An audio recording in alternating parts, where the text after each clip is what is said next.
ಆಟ ಬಲ್ಲೋರು ಯಾರ್ಯಾರೋ, ಧ್ರುವ ಅವರೇ ನಿಮ್ಮ ಆಟ ಬಲ್ಲೋರು ಯಾರ್ಯಾರೋ ಸಾಂಗ್ ಸಿಕ್ಕಾಪಟ್ಟೆ ಟ್ರೆಂಡ್ ಆಗಿದೆ.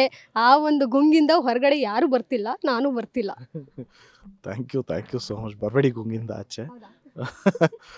ಎಲ್ಲ ವೀಕ್ಷಕರಿಗೂ ಸಂಕ್ರಾಂತಿ ಹಬ್ಬದ ಶುಭಾಶಯಗಳು.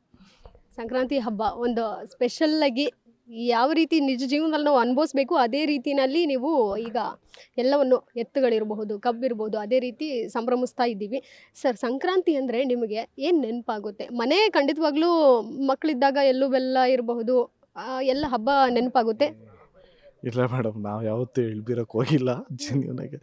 ನಮಗೇನು ಅಂದರೆ, ನಾನು ನಮ್ಮಣ್ಣ, ನಮ್ಮ ಅಂಕಲ್ಲು, ನಮ್ಮ ತಂದೆ ಎಲ್ಲ ಸಂಕ್ರಾಂತಿ ಬಂದಿದ ತಕ್ಷಣ ಮನೇಲಿ ಇರ್ತಾ ಇರಲಿಲ್ಲ. ಬರೀ ಹೆಂಗೆ ಹೆಣ್ಮಕ್ಳು ಬರ್ತಾರೆ, ಎಳ್ಬೀರ್ತಾರೆ, ಅವ್ರ ಮನೆಗೆ ಇವ್ರು ಹೋಗ್ತಾರೆ, ಇವ್ರ ಮನೆಗೆ ಅವ್ರು ಹೋಗ್ತಾರೆ ಅನ್ನೋದಕ್ಕೆ ನಾವು ಯೂಶ್ವಲಿ ನಾವು ಮನೆ ಹುಡುಗರು ಕಸಿನ್ಸ್ ಯಾರೂ ಇರಲ್ಲ ಮನೇಲಿ. ಎಲ್ಲ ತೋಟಕ್ಕೆ ಬಂದುಬಿಡ್ತಿದ್ವಿ, ತರಲೆ ಮಾಡ್ಕೊಂಡು ಕೀಚ ಎಸೋದು, ಪೂಜೆ ಗೀಜೆ ಮಾಡ್ಕೊಂಡು ಆ ಥರ ಎಲ್ಲ ಮಾಡ್ತಾಯಿದ್ವಿ. ಬಟ್ ಈ ವರ್ಷ ನನಗೇನು ಸ್ಪೆಷಲ್ ಅಂದರೆ, ನಾನು ಸ್ವಲ್ಪ ಬೇಗ ಮನೆಗೆ ಹೋಗ್ತಾಯಿದ್ದೀನಿ. ಯಾಕೆಂದರೆ ನನ್ನ ಮಗಳು ಫಸ್ಟ್ ಟೈಮ್ ಇರ್ತಾ ಇರೋದು. ಸೊ ನಾವು ಶೀ ಈಸ್ 2 years. ಸೊ ಇರಬೇಕು ಅನ್ನಿಸ್ತಾ ಇದೆ ಜೊತೆಗೆ. ನಿಮ್ಮ ಅಣ್ಣ ಚಿರಂಜೀವಿ ಸರ್ಜಾ ಅವರು ಯಾವ ರೀತಿ ನೆನಪಾಗ್ತಾರೆ ಸರ್? ಅಂದರೆ ನಾವು ಹಳೆ ವಿಡಿಯೋಗಳು ಈಗಲೂ ಸೋಷಿಯಲ್ ಮೀಡಿಯಾದಲ್ಲಿ ವೈರಲ್ ಆಗ್ತಾ ಇರ್ತವೆ. ತಲೆಗೆ ಎಣ್ಣೆ ಹಾಕೋದು, ಇಬ್ಬರಿಗೆ ಸಪೋರ್ಟ್ ಮಾಡೋ ರೀತಿಯಲ್ಲಿ ತಿನ್ನೋದಿರ್ಬೋದು, ಡ್ಯಾನ್ಸ್ ಮಾಡೋದಿರ್ಬೋದು, ಎಲ್ಲವೂ. ಅದೇ ಹಬ್ಬ ಅಂತ ಬಂದಾಗ ಎಷ್ಟು ಮಿಸ್ ಮಾಡ್ಕೊಡ್ತೀರಾ ಅಣ್ಣನ? ಇಲ್ಲ, ಹಬ್ಬ ಹುಣ್ಣಿಮೆ ದಿವಸ ಮಿಸ್ ಮಾಡಲ್ಲ ಮೇಡಮ್, ಪ್ರತಿ ಕ್ಷಣ ಮಿಸ್ ಮಾಡ್ಕೊತೀನಿ. ಕೇಡಿ ಕಾಳಿದಾಸ, ಕೇಡಿ ಅಂತ ಹೇಳಿದ್ರೆ ಕೆಲವೊಬ್ರಿಗೆ ಅರ್ಥ ಆಗೋದು ಬೇರೆ ರೀತಿಯಲ್ಲಿ. ಕೇಡಿ ಅಂತ ಕ್ಯಾಶುವಲ್ ಆಗಿ ಕರಿತೀವಲ್ಲ ಸರ್ ಬೇರೆಯವ್ರನ್ನ, ಏನು ಕೇಡಿ ಆಟ ಆಡ್ತಾನೋ ಹಂಗೆ ಹಿಂಗಂತ ಹೇಳ್ತಾರೆ. ಅದೇ ರೀತಿ ಇದು ಕಾಳಿದಾಸ, ಇದು ಫಾರ್ಮೆಟ್ ಬೇರೆ ಇದೆ. ಜೊತೆಗೆ ಸಿನಿಮಾದಲ್ಲಿ ಒಂದಷ್ಟು ಕುತೂಹಲಕಾರಿ ಕಂಟೆಂಟ್ಗಳು ಇದ್ದಾವೆ ಅಂತ ಕೇಳ್ಪಟ್ವಿ. ಇನ್ನು ಸಂಜಯ್ ಲೀಲಾ ಬನ್ಸಾಯಿ ಸರ್ ಕೂಡ ಸಿನಿಮಾ ಬಗ್ಗೆ ಒಂದಷ್ಟು ಹೊಗಳಿದ್ರಂತೆ. ಅದೇ ಶೋ ರೀಲ್ ನೋಡ್ಬಿಟ್ಟು ಸರ್ ತುಂಬಾ ಇಷ್ಟಪಟ್ಟರು ಅಂತ ಹೇಳಿದ್ರು.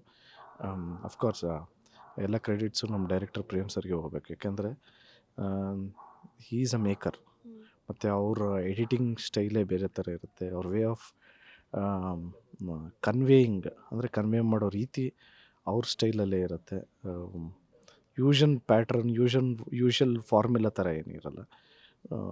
ಅವ್ರದ್ದೇ ಬೇರೆ ವಿಷನ್ ಇದೆ. So entire credit goes to director Prem ಸರ್ಗೆ ಹೋಗ್ಬೇಕೆಲ್ಲ ಕ್ರೆಡಿಟ್ಸು. ಯಾಕೆಂದರೆ ಸಾಂಗ್ ಕಂಪೋಸಿಂಗು ಅಷ್ಟೇ ತುಂಬ ಡೀಟೇಲಾಗಿ ಟೈಮ್ ತೊಗೊಂಡು ಮಾಡ್ತಾರೆ. ಮೇಕಿಂಗು ಅಷ್ಟೇ. ಸೊ ತುಂಬಾ ಡೀಟೇಲಾಗಿ ವರ್ಕ್ ಮಾಡ್ತಾಯಿದ್ರು.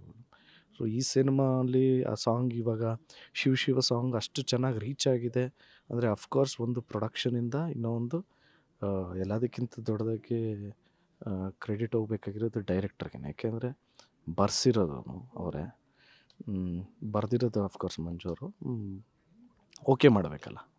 So director Prem. Guarantee news, ಸುದ್ದಿ ಖಚಿತ, ನ್ಯಾಯ ನಿಶ್ಚಿತ.